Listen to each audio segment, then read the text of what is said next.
Falamos aqui em postagem anterior sobre nossos trabalhos na região do Pantanal de Mato Grosso do Sul e de como conhecemos o guia Celso Ferdinando Tiri. Pois é, Celso, ele tornou-se para nós, elementos da Cifet, Pesquisa Científica, um guia muito especial. Como falamos aqui, Tiri era um sujeito de histórias interessantes e sentar com ele e conversar era sempre motivo de curiosidade. Uma vez ele contou a respeito dos índios capas pretas. Ele nos disse que só ele conseguia entrar e sair de lá, da aldeia, na hora que quisesse, porque ele fez amizade e ganhou o respeito deles.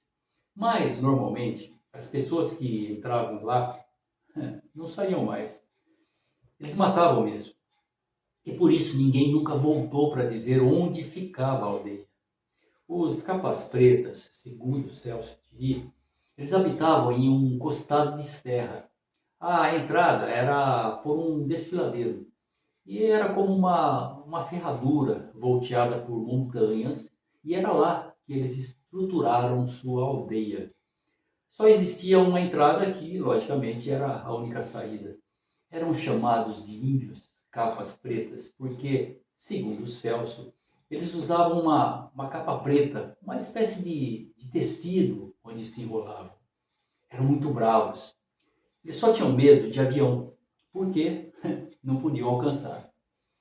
Celso disse que conheceu um deles em função das medições de terras que fazia. Ele era agrimensor e o ajudou a sair de um buraco onde ele havia caído, correndo atrás da caça. E por esse motivo, ele acabou sendo reconhecido pelos demais e foi recebido no interior da tribo. Ele foi outras vezes na aldeia, mas isso já fazia algum tempo. Mas o que poderia nos trazer algum fruto era um cemitério muito antigo que ele, Celso, disse ter encontrado. Seriam antigas sepulturas? Bem-vindos ao nosso canal Histórias e Mistérios. Mas antes, curta o canal, se inscreva e compartilhe. Aqui vai um alô especial para Marcela Sgarbi, que também nos acompanha. Obrigado, Marcela, seja bem-vinda. Eu sou o Marco Arlindo Bueno e vou contar para você histórias que vão muito além da sua imaginação. Me acompanhe. Celso, ele estava medindo a fazenda dos Barbosa quando ele encontrou um lugar onde parecia ter um cemitério muito antigo, cujas sepulturas já estavam praticamente soterradas pela areia depositada pelo vento ao longo do tempo. A região era plana e não existiam pedras naquele lugar. As pedras foram trazidas de muito longe. Os supostos túmulos, em forma de círculos, eles estavam rodeados por pedras e, muito supersticioso, o dono da fazenda enterrou novamente o que o arado havia desenterrado e decidiu manter o local como estava. A fazenda dos Barbosa, chamada Fazenda Boa Vista, ela ficava a 15 quilômetros do perímetro urbano de Miranda, pelo menos naquela época de 1976, ficava perto da aldeia de Cachoeirinha, e lá encontrava-se o tal cemitério. Na verdade, era uma necrópole, como constatamos mais tarde, dadas as suas características. Visível estavam apenas 5 sepulturas, rodeadas por pedras. Era um terreno plano, mas a mais ou menos 3 quilômetros havia um morro. E mais tarde constatamos que as pedras que enfeitavam as sepulturas, elas vieram de lá. A paisagem, segundo o dono da fazenda, já fora diferente. Era uma região de mata fechada e um cruzeiro, provavelmente colocado ali por jesuítas, isto há muito tempo, foi derrubado quando da intenção de fazer ali pasto para a pecuária. O trabalho de limpeza e demarcação das quadras, feitos por nós, levou toda a manhã. E logo as primeiras exumações começaram a ser documentadas. Cada peça foi cuidadosamente registrada e acondicionada. E nada poderia passar despercebido, mas sabíamos que estávamos em um terreno que já havia sido remexido por tratores e por alguma escavação desmedida à procura de algum tesouro enterrado durante a Guerra do Paraguai.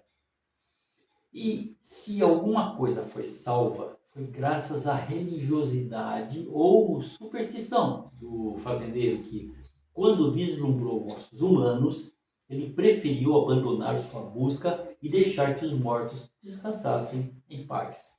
Se na primeira quadra encontramos a alçada a 30 centímetros, na segunda quadra os ossos estavam a 70 centímetros. A primeira peça visível era um osso tubular, um fêmur exatamente. Ambas as pontas estavam corroídas pelo tempo e junto ao fêmur estavam outros ossos tubulares e a lateral de um crânio. Lá nós tínhamos o frontal, o parietal e o occipital. Era como se todos os ossos tubulares tivessem sido colocados dentro do crânio simetricamente. No entanto, como o próprio fazendeiro confessou ter remexido o sítio, perdemos a referência da sua originalidade. A segunda quadra foi escavada 70 centímetros até que algo viesse à tona, e nova alçada humana. No entanto, essa nova alçada mostrou-se totalmente diferente da primeira. O que pudemos notar da segunda exumação era que o corpo fora simplesmente jogado na cova, pois as pernas estavam cruzadas. No caso à esquerda, sobre a direita, o crânio ao sul, com a face voltada para o oeste, e o braço direito sobre a frente e sobre o peito, segurando uma colher de ferro, enquanto o esquerdo estava sob a cabeça e empunhava uma faca de ferro com cabo de osso. Também um prego quadrado, estava ao lado da alçada, provável confecção do século XIX. Aí nós fizemos a exumação, procurando preservar cada parte e registrando cada pormenor.